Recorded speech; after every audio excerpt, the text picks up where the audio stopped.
O Senhor esteja convosco. Ele está no meio de nós. Proclamação do Evangelho de Jesus Cristo, segundo São Lucas. Glória a vós, Senhor. Naquele tempo, Jesus contou uma parábola aos discípulos. Pode um cego guiar outro cego? Não cairão os dois num buraco? Um discípulo não é maior do que o mestre.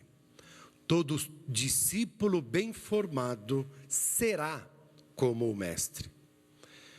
Porque tu vês o cisco no olho do teu irmão e não percebes a trave que há no teu próprio olho? Como podes dizer ao teu irmão: irmão, deixa-me tirar o cisco do teu olho, quando tu não vês a trave no teu próprio olho? Hipócrita, tira primeiro a trave do teu olho, e então poderás enxergar bem, para tirar o cisco do olho do teu irmão. Palavra da nossa salvação. Glória a vós, Senhor. Que as palavras do Santo Evangelho perdoem os nossos pecados. Amém.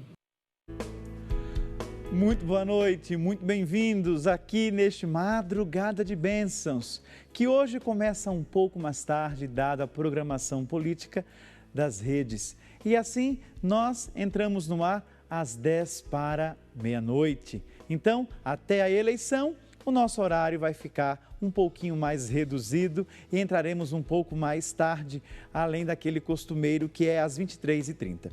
Porém, não impede do nosso encontro, de estarmos aqui juntos nessa Madrugada de Bênçãos, esse programa produzido pela Rede Século XXI, especialmente para você, onde aqui nos encontramos, rezamos, bendizemos a Deus, colocamos nossas histórias, conhecemos uns aos outros e assim construímos o nosso pensamento e o nosso caminhar em direção a Deus. Hoje, o evangelho que nos foi proclamado é de uma grande riqueza. Jesus, ele vem chamar a atenção para a hipocrisia. Quando Jesus, ele fala do erro do outro, de corrigir o outro, de tirar a trave que está no próprio olho, ao invés de tirar antes o cisco que está no olho do irmão, Jesus nada mais, nada menos quer nos alertar para a hipocrisia. A hipocrisia tanto de quem corrige, quanto de quem recebe a correção. Errar é um fato humano. Todos nós somos sujeitos a erros. Todos nós somos sujeitos a falhas. Todos nós estamos propícios a realizar fatos que não são agradáveis, nem a nós, nem àqueles que estão ao nosso entorno. Porém, para que nós tenhamos essa consciência, é necessário fazer um caminho, é necessário perceber. Assim, quando nós nos deparamos com alguns erros cometidos, quando nos deparamos com algumas falhas nossas, quando nos deparamos com algumas coisas a serem retomadas, nós sofremos e muitas vezes não nos permitimos corrigir os nossos erros.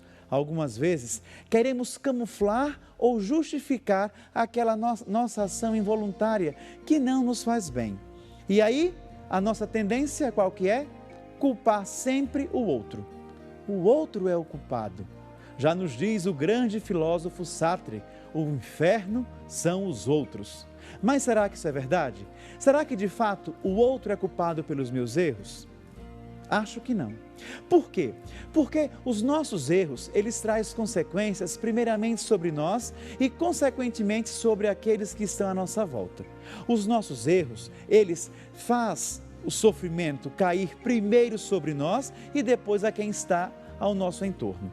Desse feito, quem sofre, quem é o sujeito da ação, é aquele que deve mudar a postura. Ora, se o meu sofrimento decorre da ação de outrem, se eu não posso mudar aquele que provoca o sofrimento, eu mudo a minha postura diante daquele que provoca em mim o sofrimento. Lembre-se que o sofrimento, quem sente somos nós. É aqui dentro que o nosso sofrimento existe. E o nosso sofrimento ali é decorrente do erro. da falta, da falha. E isso tudo vem a partir do quê? A partir da nossa finitude. Nós somos seres finitos e sofremos por isso, porque somos finitos diante de tantas possibilidades da vida. Somos finitos diante de tantas situações. Somos finitos diante do emprego que não vem. Somos finitos diante do dinheiro que não chega. Somos finitos diante da doença que apareceu. Somos finitos diante do nosso ente querido que morreu. Somos finitos diante dos nossos limites. Somos limitados. E aí mora o nosso sofrimento e, consequentemente, nascem os nossos erros. Por quê? Porque não aceitando a nossa finitude, nós vamos enveredando por caminhos tortuosos e deixando que as paixões desordenadas, elas vão tomando conta da nossa vida e do nosso cotidiano e vão dominando o nosso ser e o nosso agir. Deixar-se envolver pela emoção, deixar-se dominar pelas paixões, deixar-se conduzir pelos sentimentos, é deixar-se levar para o precipício. Por isso que no Evangelho de hoje, Jesus diz: como um cego pode guiar outro cego? Não estamos aqui falando em cego no sentido de visão, no sentido físico, mas o cego espiritual. E quando se fala espírito, se nós levamos em consideração a mente e tudo aquilo que traz, porque toda ação tem origem na mente. Toda ação nossa, ela não é involuntária, ela é primeiro produzida no pensamento. Antes da ação existe um pensar, e esse pensar deve estar dominado pela sua consciência, pela consciência do ser, do existir. E quando nós tomamos consciência dos nossos atos, nós vamos realizando as ações a partir do domínio próprio, e não daquilo que está desordenado. Quer um exemplo? Desconfiamos que o nosso cônjuge está nos traindo. Isso é uma desconfiança, uma hipótese. Nós não temos ainda provas, não sabemos, mas há uma desconfiança. O que eu faço? Vou até o telefone do meu cônjuge e vou procurar alguma coisa que lá esteja, algum vestígio. E mesmo não me encontrando, eu fico ainda encucado, porque não encontrei nada, mas ainda eu tenho um sentimento de que aquela pessoa está me traindo. Então vejamos que nós vamos alimentando sentimentos, muitas vezes, que não têm razão de existir. Nós vamos nos agarrando a sofrimentos que algumas vezes não são para nós. Nós antecipamos sofrimentos que nos deixam alheios à nossa própria vida.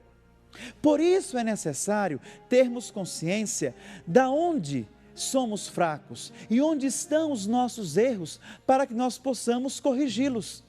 Quando nós conhecemos as nossas falhas, quando nós conhecemos as nossas faltas, quando nós sabemos aonde nós perdemos a guerra, aí sim nós começamos a nos guiar de uma maneira diferente, evitando o sofrimento e, consequentemente, o sofrimento daqueles que estão à nossa volta.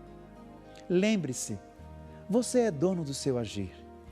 Mesmo que os sofrimentos eles sejam provocados externamente, eles venham de forma externa, é dentro de você que eles reagem, é dentro de nós que os sentimentos eles têm a reação, e nós podemos escolher ou não sofrer.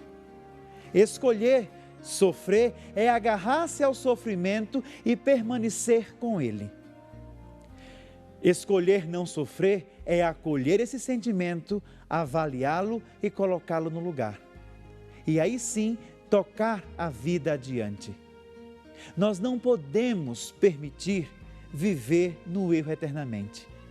Você não pode permanecer errando a vida inteira. Mesmo tendo consciência do erro, permanece no erro. Isso daí é diabólico. Porque o ditado popular diz: errar é humano, ótimo. Permanecer no erro não é burrice.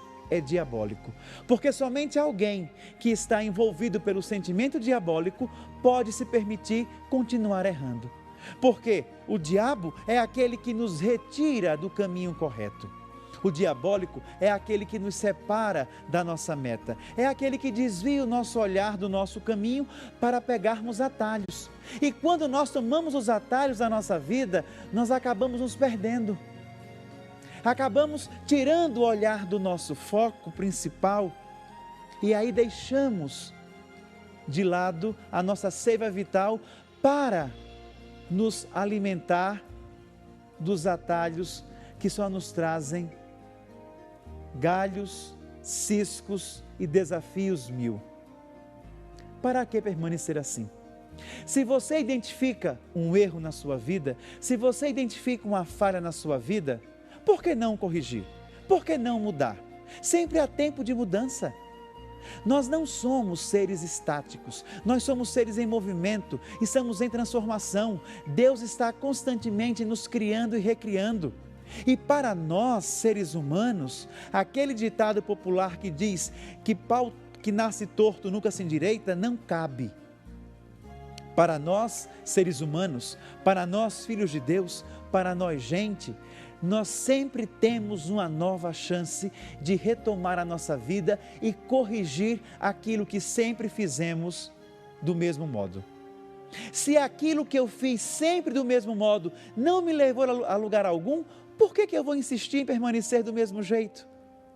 Se o comportamento que eu tenho me faz sofrer sempre, por que eu permaneço nesse comportamento? Nós temos diante de nós a vida dada por Deus. E é essa vida que nos dá o direito de assumir o nosso viver em plenitude. E assumir o nosso viver em plenitude é assumir também os nossos erros. E é aquilo que São Paulo nos fala: transformar o nosso pecado em graça. Retirar algo positivo daquilo que não foi tão bom. E é isso que nós precisamos aprender com a vida.